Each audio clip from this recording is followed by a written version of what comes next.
ప్రశాంతంగా ఉండే యమునా నది తీరం ప్రతిరోజు టూరిస్టులతో రద్దీగా ఉండే ఆగ్రా నగరం. అయితే అదే యమునా నది సాక్షిగా భయంకరమైన హత్య వెలుగులోకి వచ్చింది. జవహర్ బ్రిడ్జ్ సమీపంలో ఒక మహిళ శవం లభించింది. కాళ్ళు చేతులు తలను వేరు చేసి అతి కిరాతకంగా నరికి చంపారు. ఆ తరువాత ఆమె శరీర భాగాలను ఒక గోనె సంచిలో ఉంచి యమునా నది తీరంలో పడేశారు. ఈ ఘటన ఉత్తరప్రదేశ్ మొత్తం ఉలిక్కి పడేలా చేసింది. అసలు ఇంత దారుణంగా హత్య చేయడానికి గల కారణం ఏంటి?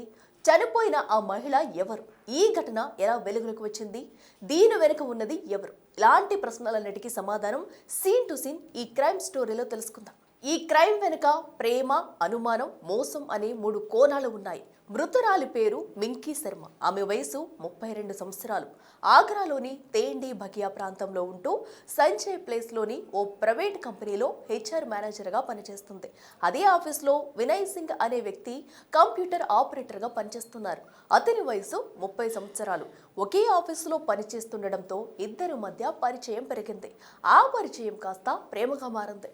దీంతో ఇద్దరు రిలేషన్ కొనసాగించారు. అయితే గత 6 నెలలుగా HR manager Minky Sharma Vinay తో క్లోజ్ గా లేకపోవడంతో ఆమెపై అనుమానం పెంచుకున్నాడు. ఇక సీన్ కట్ చేస్తే జనవరి 23న మధ్యాహ్నం 2 గంటలకు రోజులాగి ఆఫీస్ కు వెళ్తున్నానని చెప్పి మింకీ శర్మ ఇంటి నుంచి బయలుదేరింది. సాయంత్రం అయింది, ఇంకా ఇంటికి రాకపోవడంతో పేరెంట్స్ కంగారు పడ్డారు. ఆమెకు ఫోన్ చేశారు. స్విచ్ ఆఫ్ రావడంతో వెంటనే ట్రాన్స్ యమునా PS లో కంప్లైంట్ చేశారు. అయితే మింకీ శర్మను ఆఫీస్కు పిలిపించిన వినయ్ ఈలోపు అక్కడ స్టాఫ్ ను ఇంటికి పంపించాడు. CCTV వైర్లను కట్ చేశాడు. ఆఫీసులో ఇద్దరే ఉండటంతో మింకీ శర్మ వేరొకరితో మాట్లాడుతుందని, రాత్రి ఫోన్ బిజీగా ఉండటం వంటి అంశాలు గొడవను తీవ్రతరం చేశాయి. ఇద్దరి మధ్య వాగ్వాదం తలెత్తింది. ఇద్దరూ గొడవ పడ్డారు. దీంతో వినయ్ ఒక్కసారిగా కోపానికి గురై తన జేబులో ఉన్న కత్తిని తీసి మింకీ శర్మపై దాడి చేశాడు. అతి కిరాతకంగా పొడవడంతో ఆమె అక్కడికక్కడే కుప్పకూలిపోయింది. ఆధారాలు దొరకకుండా చేయాలని మింకీ శరీరం నుంచి తల, కాళ్ళు, చేతులు వేరు చేసి ఒక గోనె సంచిలో ఉంచాడు. అర్ధరాత్రి 12 గంటల తర్వాత ఎవరూ లేని సమయంలో గోనె సంచిని మింకీ స్కూటీపై ఉంచి జవహర్ బ్రిడ్జ్ వైపుకు వెళ్ళాడు. HR manager Minky Sharma dead బాడీని యమునా నదిలో పడేయాలని ప్లాన్ చేశాడు. అయితే బ్రిడ్జ్ రైలింగ్ చుట్టుపక్కల పబ్లిక్ ఉండడంతో డెడ్ బాడీ ఉన్న సంచిని నది ఒడ్డుపై పడేసి వెళ్లిపోయాడు. స్కూటీని నిర్మానుష్య ప్రాంతంలో వదిలేశాడు. ఆ తరువాత తనకు ఏమీ తెలియనట్లు మింకీ ఫ్యామిలీ దగ్గరకు వెళ్లి ఆమెను వెతికినట్లు నటించాడు. పోలీస్ స్టేషన్కు వెళ్లి ఫిర్యాదు చేశాడు. దర్యాప్తు చేపట్టిన పోలీసులు రీసెంట్గా వినయ్ మింకీ శర్మకు కాల్ చేసినట్లు డేటాను సేకరించారు. అంతేకాకుండా ఆఫీస్తో పాటు చుట్టుపక్కల ప్రాంతాల్లో ఉన్న 100 CCTV ఫుటేజ్ను సేకరించారు. అందులో వినయ్ ఏదో బ్యాగ్ను తీసుకెళ్తున్నట్లు, మింకీ శర్మ స్కూటీపై వెళ్తున్న దృశ్యాలను, ఆపై వాటి గురించి ప్రశ్నలు అడిగారు. సమాధానం చెప్పేందుకు తడబడ్డ వినయ్ అసలు నిజం ఒప్పుకున్నాడు. తానే హత్య చేశానని అంగీకరించాడు.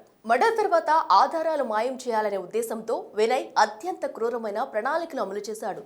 తలను, శరీరాన్ని ఒకే చోటు పడేస్తే గుర్తించే అవకాశం ఉందని భావించి తల వేరే చోట పడేసేందుకు ప్లాన్ చేశాడు. అలాగే శరీరంపై ఉన్న బట్టలు గుర్తింపుకు దారితీస్తాయని ఆమె దుస్తులను తొలగించాడు.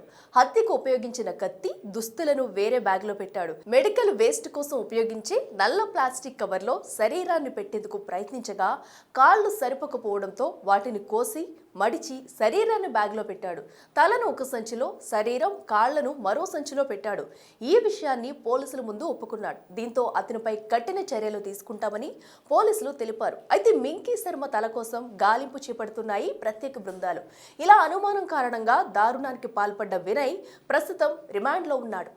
देखिए दिनांक 24 की सुबह करीब 4 बजे स्थानीय पुलिस को एक सूचना मिली कि यमुना ब्रिज पर एक महिला का शव है।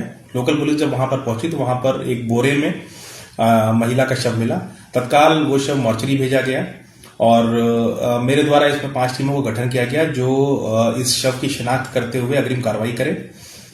इसी क्रम में जब हमारी टीम अलग अलग थाना क्षेत्र में इस शव की शिनाख्त करने का प्रयास कर रही थी तो थाना ट्रांस यमुना में दिनांक 24/1 को एक गुमशुदगी लिखाई जाती है। जो एक महिला जो एक हरिपर्वत थाना क्षेत्र में एक दिविशा कंपनी है वहां पे काम करती थी, मिंकी शर्मा, उसकी गुमशुदगी लिखाई जाती है। जब हम लोगों ने उसकी डिटेल में विस्तृत तरीके से जांच की तो ये पाई कि ये महिला पिछले दिन से अपने घर नहीं पहुंची है और जब उसके फोटो और बाकी चीजें हम लोगों को मिली और जब हम लोगों ने सारा उसका मूवमेंट चार्ट ट्रेस किया तो ये पाया कि जिस महिला का शव पिछले दिन एतमादौला थाने में मिला है वो शव इसी महिला मिंकी शर्मा का है।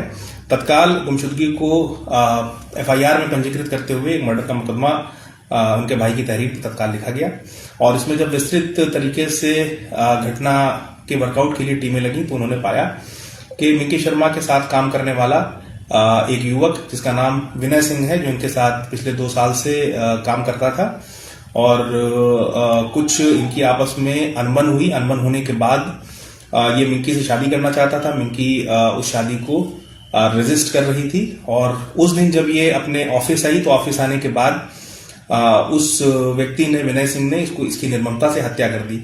विनय सिंह से विस्तृत पूछताछ करने पे विनय सिंह ने अपना जुर्म इकबाल किया और जो चाकू जिससे उसने मिंकी की हत्या की उसकी बरामदगी हो गई है, स्कूटी की बरामदगी हो गई है, मिंकी के कपड़ों की बरामदगी हो गई है। उनके घर वालों ने शव को पहचान लिया है। विनय सिंह तत्काल न्यायिक अभिरक्षा में भेजे जा रहे हैं। इस पे सबसे कठोर दंडात्मक कार्रवाई पुलिस की ओर से की जाएगी।